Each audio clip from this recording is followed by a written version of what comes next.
You never think about the end. Not really. Sure, we all know it's coming someday, but in your mind, it's always a far-off thing. Something you'll deal with later.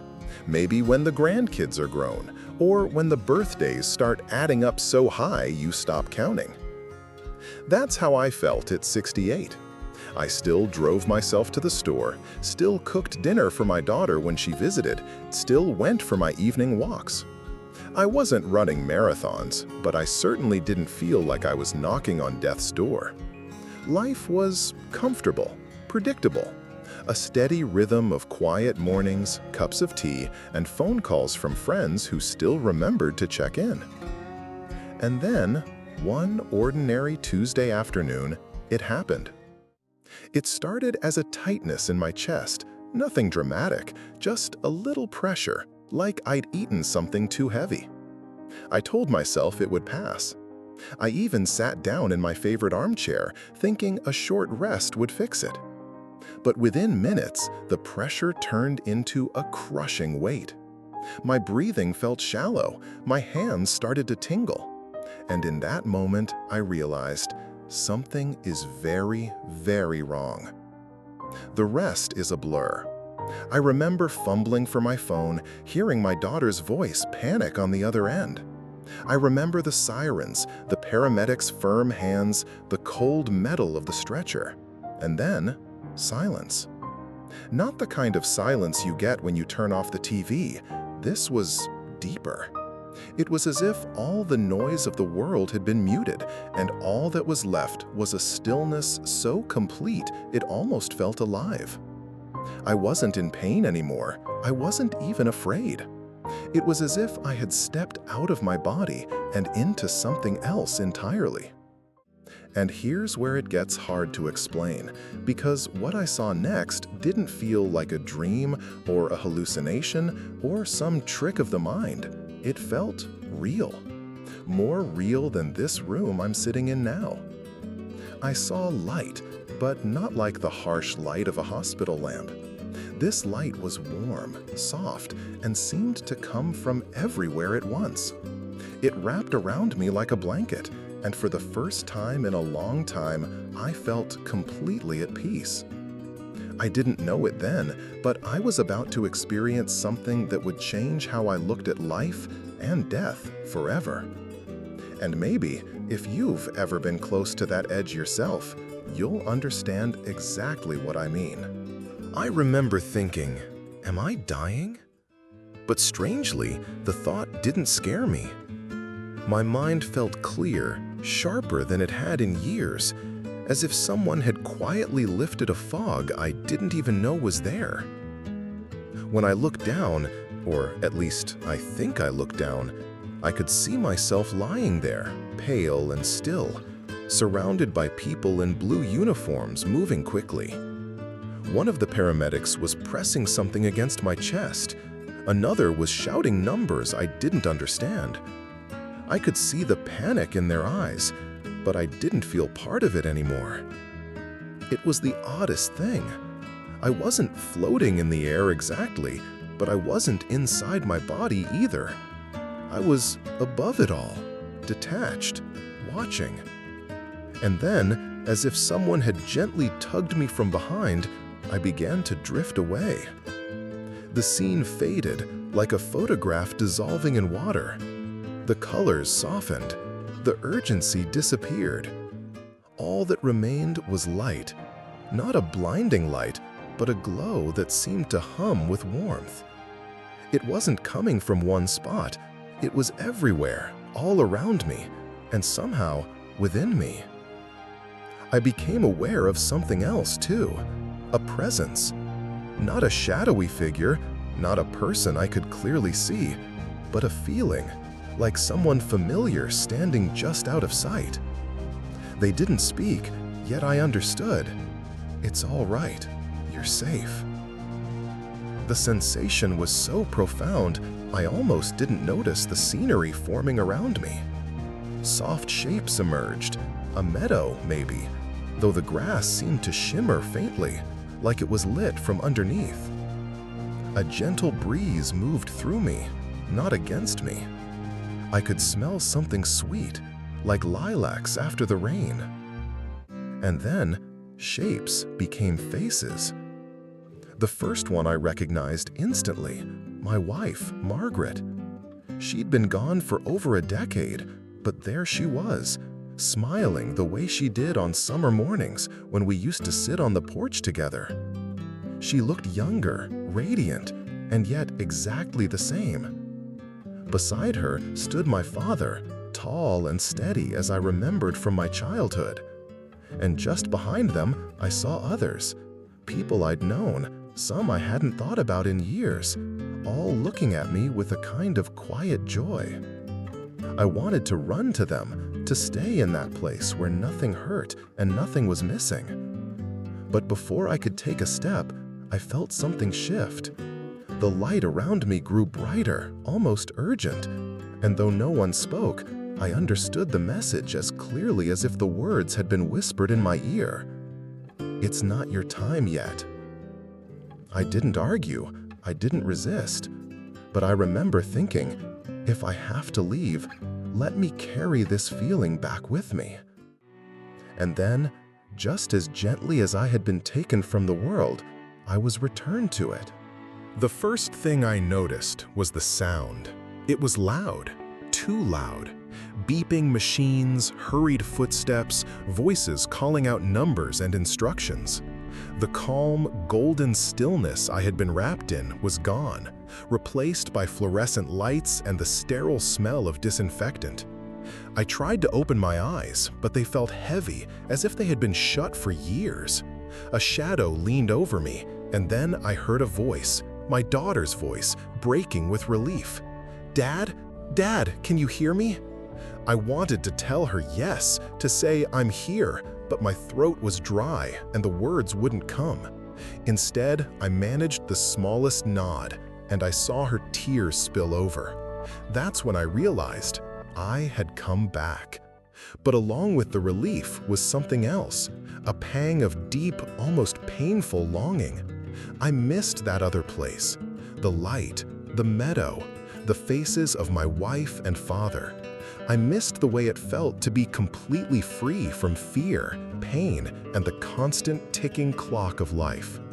The doctors told me later it had been a massive heart attack.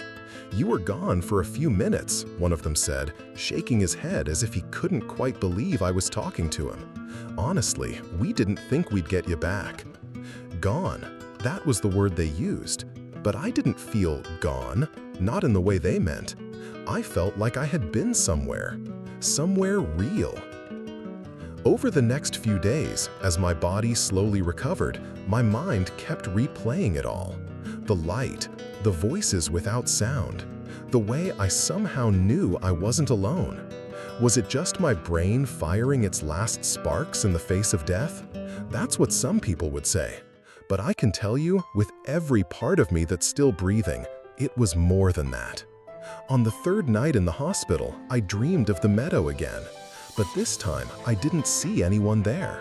It was just the light and the breeze and an overwhelming sense of being watched over. When I woke up, I understood something I hadn't before. I wasn't brought back just for me. I was brought back because there were still things I needed to do, people I needed to love, and maybe even stories I needed to share. That realization didn't erase the longing for what I'd seen, but it gave it purpose.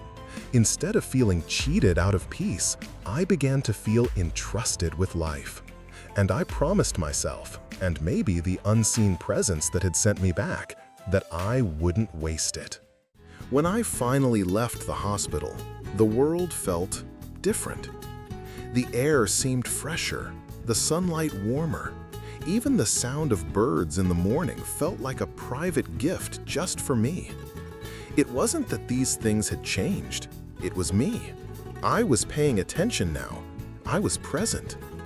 Before my heart attack, I lived on autopilot. Wake up, make coffee, check the news, maybe call a friend, go for a walk, have dinner, go to bed. Days blurred together like pages in a book you've already read but can't quite remember. But after what I'd seen, every day felt like an unopened letter, Something that might hold a surprise, a smile, or a message if I only took the time to read it. I started making small changes. When my daughter called, I didn't just say, "I'm fine, how are you?" I asked about her day. I listened, really listened to her voice. I began writing letters to my grandchildren, telling them stories about their grandmother Margaret, so they'd know her not just as a name, but as a person who laughed, loved, and lived.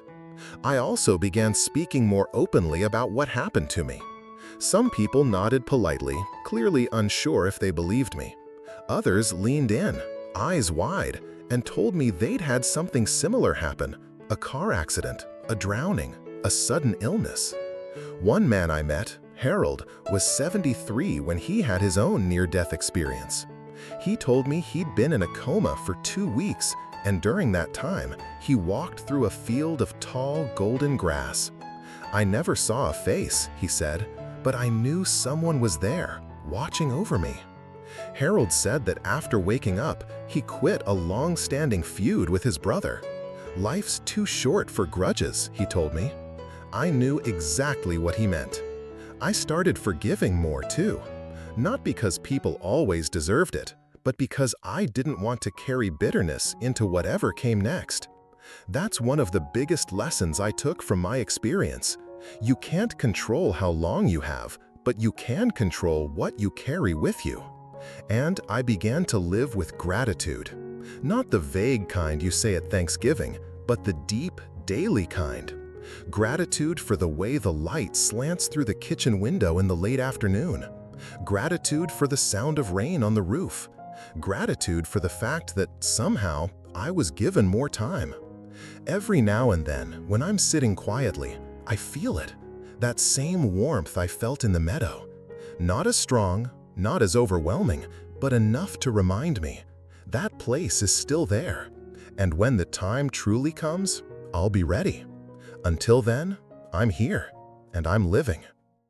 It's been months since that day, but I carry it with me like a quiet flame that never goes out.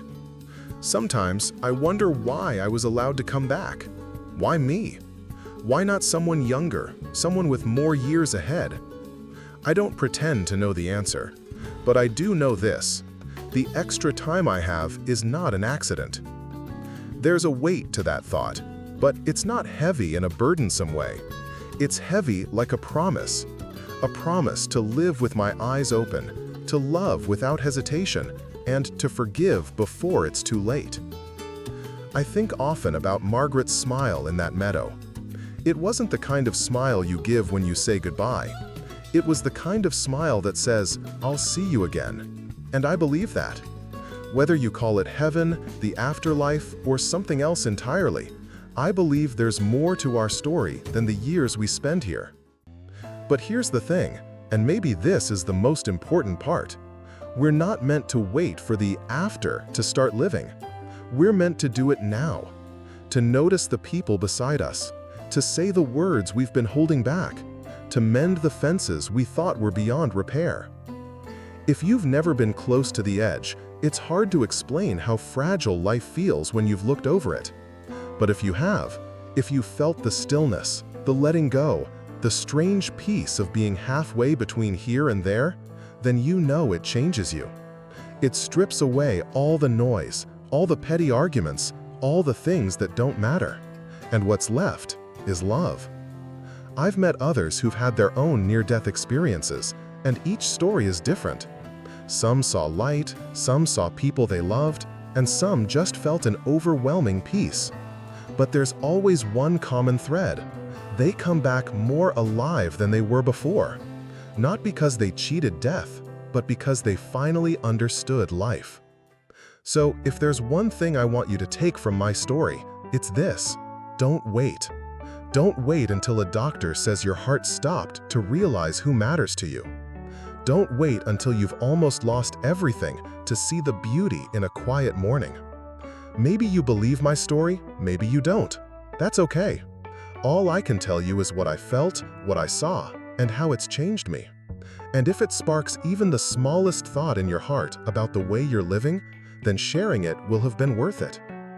Have you ever had a moment, big or small, that made you see life differently? Maybe it wasn't near death. Maybe it was the birth of a child, the loss of a friend, or even just a sunrise that caught you off guard. I'd love to hear about it in the comments. Because in the end, our stories are what keep us alive, long after we're gone. In the weeks after I shared my experience, something unexpected happened. People began reaching out to me. Old friends, neighbors I hadn't spoken to in years, even strangers from across the country. Some wanted to tell me they were glad I was alive. Others, they wanted to tell me their own stories.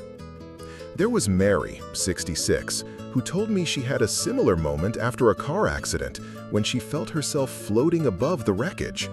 She said she heard her mother's lullaby, the one sung to her when she was a child, though her mother had been gone for decades. There was Thomas, a Vietnam veteran, who told me he'd once seen a friend from his unit, long gone, standing at the foot of his hospital bed, smiling silently. These stories poured in, and I began to realize something. Maybe what happened to me wasn't rare. Maybe it's happening all the time, in quiet hospital rooms and lonely roadsides, in moments when life and death touch hands. We just don't talk about it enough. And perhaps that's the real reason I came back. Not just to live my own life differently, but to remind others that there's more to this existence than the visible, the measurable, the explainable. Science can tell us how the heart beats, how the brain fires, how the body shuts down. But it can't measure the warmth of a presence you can't see, or the way a single smile from someone you love, long gone, can make you feel at home in a place you've never been before. I'm not here to preach or to convince anyone of a certain belief. I can only speak my truth. I am not afraid of dying anymore. Not because I think it will be easy, but because I've glimpsed something beyond it. And that glimpse was enough to erase the shadow of fear I'd carried my whole life. Now, every morning I wake up, I think about that light. I think about Margaret's smile. And I ask myself, what can I do today that would make me proud to tell her about it when we meet again? Some days, it's as simple as calling a friend. Other days, it's helping a stranger without expecting anything in return. And sometimes, it's just sitting quietly, feeling the breeze through the open window, and whispering a thank you to whatever force decided I still had more to do here. So here's my final thought for you. Live as if you've already been given a second chance. Because in a way, every day is a second chance. You don't need to nearly die to start truly living. And if you ever find yourself standing in that stillness between worlds, I hope you feel the same peace I did. Sometimes I think about how close I came to never telling this story. One wrong turn, one slower decision by the paramedics, and my journey might have ended in that meadow. I wouldn't have opened my eyes in the hospital. I wouldn't have felt my daughter's hand gripping mine. I wouldn't have heard the words, "You're going to be okay." That thought humbles me. It reminds me that life is not something we own, it's something we borrow. We don't get to decide how much time we have. We only get to decide what to do with it. I've learned that people are often too busy looking forward or backward to see what's right in front of them. We plan for the future, we dwell on the past, but we forget to really live in the now. My experience showed me that now is all we ever truly have. And when you realize that, you stop putting off the phone call you've been meaning to make. You stop waiting for the perfect moment to tell someone you love them. You just do it. The meadow taught me another lesson too, that love doesn't end. It changes form, it moves in ways we can't always see, but it doesn't disappear. Margaret's smile wasn't just a comfort, it was proof. Proof that the bonds we form here continue on, that they're part of something bigger and more enduring than our bodies. And that thought fills me with hope. If you've ever lost someone, maybe you felt it too. That quiet moment when you're alone and yet not alone.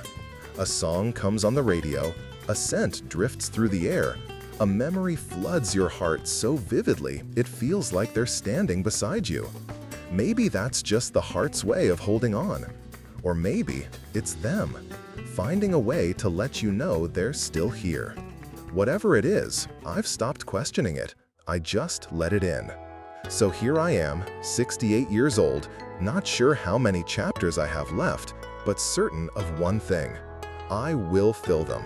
With laughter when I can, with kindness when I can't, and with gratitude always. And to you, listening to my story, maybe you're here because you've been curious about what comes after. Maybe you're here because you've lost someone. Or maybe, like me, you've been given a second chance, and you're wondering what to do with it. Here's my answer. Use it well. Don't let fear steal the joy from your days. Don't let regret keep you from starting again. Live so that when your time truly comes, you'll walk into that light carrying a heart full of moments you're proud of. Because one day, we will all stand in that stillness. And when that day comes, I hope you see familiar faces smiling back at you, just like I did.